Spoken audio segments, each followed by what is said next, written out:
On the left ninth rib of Shanidar 3, there is a deep puncture wound. Is this evidence on Neanderthal violence? And does it present evidence of projectile weaponry in the Middle Paleolithic? Or was it just those pesky Homo sapiens in the area?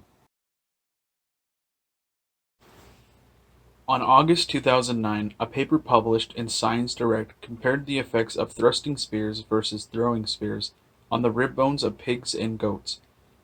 Armed with spears hafted with modern napped Levallois and Mousterian points, the scientists compared thrusting spears of the Neanderthals to the throwing spears of the sapiens. In the experiments, stabs were conducted under both high and low kinetic energy conditions to recreate the impact forces that thrusting spears versus throwing spears typically produce.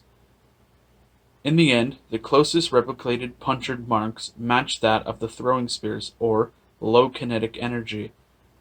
When the original wound was compared to the replicated punctures of the thrusting spears, they found repeated differences such as hinging and fractured lines. So, is this a rare glimpse into sapien on Neanderthal violence, Neanderthal on Neanderthal violence, or evidence that Middle Paleolithic Neanderthals near the Shanidar rock shelter had projectile weapons? Or was it all just an accidental stabbing from a fellow hunter, or perhaps a teenager on his or her first hunt? These are all a lot of what ifs, and we will most likely never truly know the answer. The best anyone can do is guess, and that's what I'm about to do.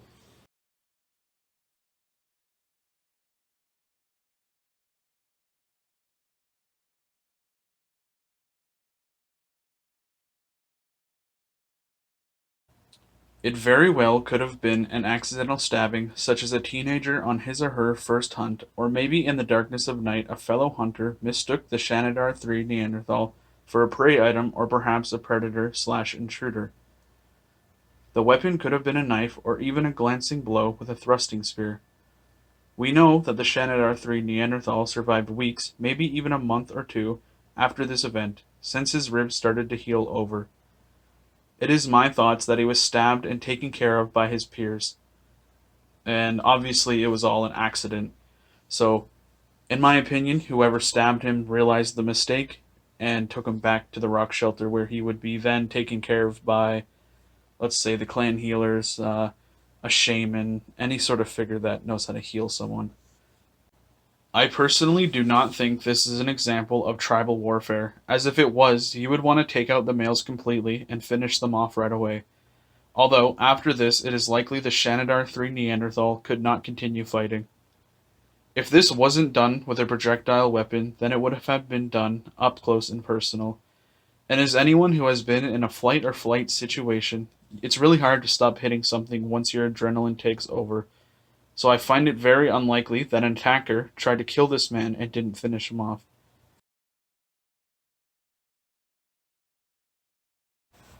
So there you have the video. It's not as long as I'd like it to be, but there's not really much to talk about in terms of one rib cage. I'll have links to all the original studies that I got all this information from. In the beginning, I mentioned that some scientists or experimental archaeologists did a little bit of testing with projectile weapons and thrusting spears and all that. That study is actually very interesting, and I encourage you to go check it out.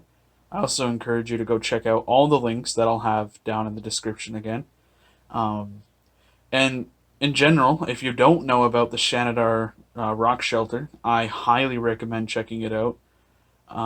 It's got flower burials, old men with missing arms, a very rich history in terms of us. The main scientist, Ralph Solecki, I think that's how you say his name, just to give you some basic information, he basically dug a trench in the middle of the rock shelter and found, I think, 4 or 5 Neanderthals. I could be wrong about that, but if you have never ever researched the Shanidar rock shelter, I highly encourage you to do so. It is one of my favorite spots. The skulls are very pretty. They're very all the fossils are pretty much well preserved.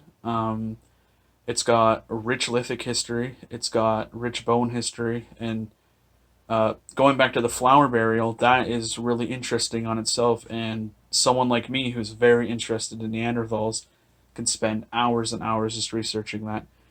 So I thank you all for watching this. As always, please like, share, and subscribe. This has been Neanderthal Joe, and I'll see you guys in the next one.